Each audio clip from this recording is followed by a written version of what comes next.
एक गरीब विधवा माँ थी। उसकी गोद में 5 वर्ष का एक बालक था। वह किसी प्रकार कुटौनी पिसौनी करके अपने मुसीबत के दिन काट रही थी। पेट काटकर किसी तरह उसने अपने इकलौते बेटे को पाला और पढ़ाया लिखाया। जब बच्चा पढ़ लिख कर बड़ा हो गया, कमाने खाने लगा, तो माँ ने उसकी शादी कर दी और स्वयं राम भजन में लग गई। बेटे ने अपनी मेहनत की कमाई से घर को महल बना दिया। अब माँ, बेटे और बहू तीनों सुख से रहने लगे। बेटे ने एक दिन अपनी पत्नी से कहा, मेरी माता ने संसार के सारे सुखों को त्याग कर मुझे पाला पोसा है और अब हम इस लायक हो गए हैं कि उन्हें सुख और शांति देकर अपना कर्तव्य पूरा करें। पत्नी बहुत ही चतुर और चालाक थी। बोली, हाँ हाँ, ऐसा ही होना चाहिए। उनका खर्च ही क्या है, दोनों जून भर पेट भोजन और तन ढकने के लिए 2 धोती। क्या हम लोग इतना भी नहीं कर सकते? फिर क्या यह कोई पराई है? सास ससुर की सेवा से ही तो अपना धर्म कर्म बनता है। वह अपनी पत्नी की बात सुनकर बड़ा खुश हुआ। सोचने लगा, मेरी पत्नी बड़ी समझदार है। आपस की सुलह से घर का हर काम होने लगा। पत्नी ने अपनी चतुराई से पति को अपने वश में कर लिया। वह चिंता रहित होकर बाहर का काम देखने लगा। वह क्या जाने कि मेरी माँ पर क्या बीत रही है। इधर जब सास भोजन करने जाए तो बहू बड़ी सी थाली में एक रोटी और थोड़ी सी दाल परसकर बैठ जाती। जब माँ रोटी खा चुकी होती तो बहू चौके से एक सिंदूर की डिबिया निकालकर सास से पूछती, यह लोगी? माँ सिर झुकाकर कहती, नहीं बेटी, मुझे नहीं चाहिए। यह तो तुम्हारे लिए है, इसे अपने लिए रख लो। सास प्रतिदिन जब भोजन करने जाती तो बहू इसी तरह की हरकत किया करती। सास सिंदूर की डिबिया देखकर चौके से चुपचाप लौट आती। दिन पर दिन माँ दुबली होती गई। लाज की मारी पेट का दुख किसी से कहे भी नहीं। एक दिन बेटे ने बड़े प्रेम से माँ से पूछा, माँ, तुम दिनों दिन दुबली क्यों होती जा रही हो? तुम्हें अब कौन सा दुख है? बेटे के बार बार पूछने पर माँ रोने लगी और कहा, बेटा, कहते हुए लाज आती है। तुमको आंख भर देख लेती हूँ, सारा दुख भूल जाती हूँ। अब जीवन के थोड़े दिन बचे हैं, वह भी किसी प्रकार कट ही जाएंगे।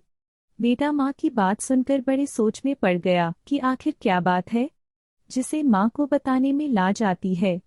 वह माँ के पैर पकड़कर कहने लगा, माँ, मुझसे कैसी लाज? मैं कोई गैर तो नहीं हूँ। जो लाज करती हो मुझसे जरूर बताओ, नहीं तो मैं खाना पीना छोड़ दूंगा। माँ बड़े धर्म संकट में पड़ी।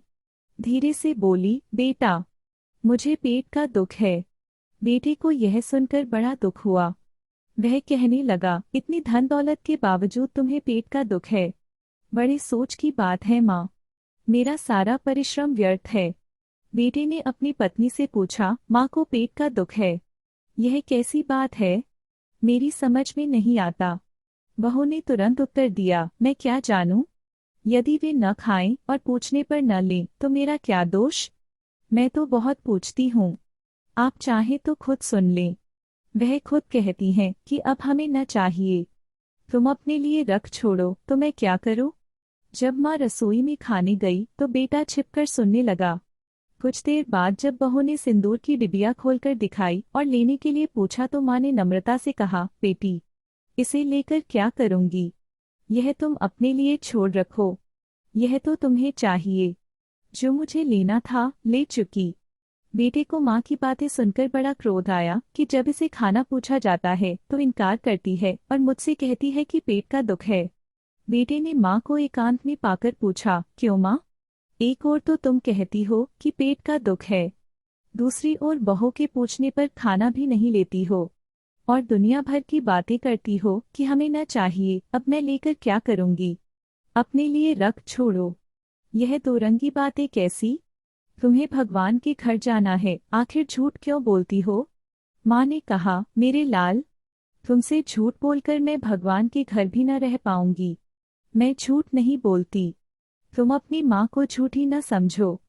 यदि मैं तुमसे झूठ बोलूंगी तो स्वर्ग में बैठे तुम्हारे पिता क्या कहेंगे? तुम्हारी बहू मुझे एक रोटी और थोड़ी सी दाल देकर फिर क्या देती है, तुम चौके में आकर स्वयं देख लो। जब माँ चौके में खाने लगी तो बहू ने एक रोटी और थोड़ी सी दाल देकर सास को फिर वही सिंदूर की डिबिया दिखाई। माँ ने फिर वही उत्तर दिया। बेटा तुरंत चौके में घुस गया। उसने देखा कि उसकी पत्नी एक बड़ी सिंदूर की डिबिया खोले माँ से पूछ रही थी, इसे लोगी? बेटा अपनी पत्नी का यह चरित्र देखकर क्रोध में बोला, अरे दुष्टा, तू इतनी नीच है?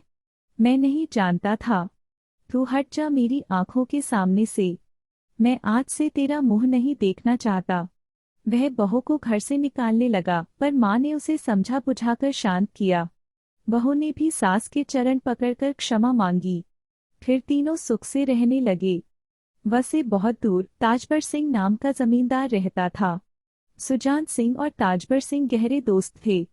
ताजबर सिंह का एक लड़का था। उसका नाम सुदीप था। जिस दिन सुदीप का जन्म हुआ, सुजान सिंह सुदीप को देखने आया। सुदीप को देखकर सुजान सिंह ताजबर सिंह से बोला, मित्र, यदि मेरे घर में कन्या का जन्म होगा तो मैं तुम्हारे पुत्र के लिए अपनी कन्या दूंगा। कुछ समय बाद सुजान सिंह के घर पुत्री का जन्म हुआ। उसने पुत्री का नाम कबूतरी रखा। देखते देखते दोनों ब्याह योग्य हो गए। उनकी शादी की तिथि तय हो गई। सुजान सिंह और ताजबर सिंह को शर्त लगाने का बड़ा शौक था। वे एक दूसरे से शर्त लगाते रहते थे। जो शर्त हारता वह दूसरे को जुर्माने के रूप में धन देता था। सुदीप और कबूतरी की शादी के बारे में सुजान सिंह ने ताजबर सिंह से पूछा, आप कितने बाराती लेकर आ रहे हो? पूरे 100, ताजबर सिंह बोला। ठीक है, हम 100 मेहमानों की व्यवस्था कर लेंगे, किंतु हमारी शर्त है, सभी मेहमान मांस खाने वाले होने चाहिए। बारात में सभी मेहमान युवा होने चाहिए। कोई बुजुर्ग आदमी न आए। सुजान सिंह को ताजबर सिंह की शर्तों के बारे में पता था। वह कई बार ताजबर सिंह की शर्तों में उलझ भी चुका था। वह समझ गया कि ताजबर किसी शर्त में युवा मेहमानों को उलझा न दे। इसलिए उसने गांव के एक बुजुर्ग को कंडे के अंदर छिपाकर बारात में भेज दिया। उस कंडे को ढका गया था। उसमें बुजुर्ग आदमी को देखने और सांस लेने के लिए छेद बनाए गए थे। ताजबर सिंह ने शर्त रखी थी कि कोई बुजुर्ग मेहमान बारात में न आए। इसलिए सुजान सिंह ने ऐसे बुजुर्ग को बारात में भेजा जो लड़की वालों की ओर से भी बुलाया गया था। बारात सुजान सिंह के घर से ताजबर सिंह के घर पहुंच गई।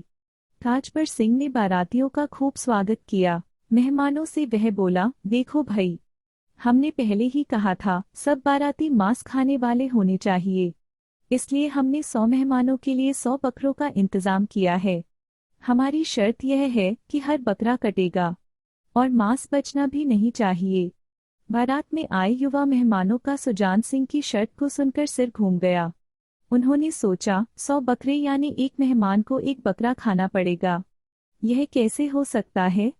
अंत में उन्होंने कंडे में छिपाकर लाए बुजुर्ग मेहमान से इसका समाधान पूछा। वह बोला, लड़की वालों से कहो 100 बकरों को एक पंक्ति में बांध लो। पहले एक बकरे को काटो, उसका मांस पकाकर सब मेहमानों को खिलाओ। हर मेहमान के हिस्से थोड़ा थोड़ा मांस आएगा।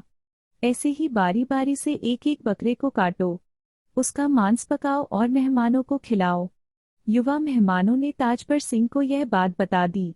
वह समझ गया बारातियों में कोई बुजुर्ग अवश्य आया है। ऐसी सलाह कोई बुजुर्ग अनुभवी आदमी ही दे सकता है। उसने खोजबीन की तो कंडे के अंदर छिपे हुए बुजुर्ग को देखा। बुजुर्ग कंडे से बाहर आया। बुजुर्ग को देखकर ताजबर सिंह मेहमानों से बोला, भाई, तुमने शर्त में धोखा दिया है। हमने कहा था बाराती के रूप में कोई बुजुर्ग नहीं आना चाहिए। यह देखो बुजुर्ग, मैं बाराती नहीं हूँ, मैं तो घराती हूँ, इसलिए शर्त का पालन हुआ है। वह बुजुर्ग बोला, लेकिन तुम कंडे के अंदर क्यों छिपे थे? ताजबर सिंह के इस सवाल को सुनकर वह बुजुर्ग बोला, जैसे तुम्हें शर्त पर शर्त लगाने का शौक है, वैसे ही मुझे कंडे के अंदर छिपकर बारात में आने का शौक है। बुजुर्ग की बात को सुनकर ताजबर सिंह और सभी बाराती हंस पड़े। उस दिन के बाद से ताजबर सिंह ने शर्त लगाना बंद कर दिया। तो दोस्तों, कैसी लगी आज की कहानी? अगर अच्छी लगी तो लाइक और शेयर करें और चैनल को सब्सक्राइब करना ना भूलें। फिर मिलते हैं एक नई कहानी के साथ।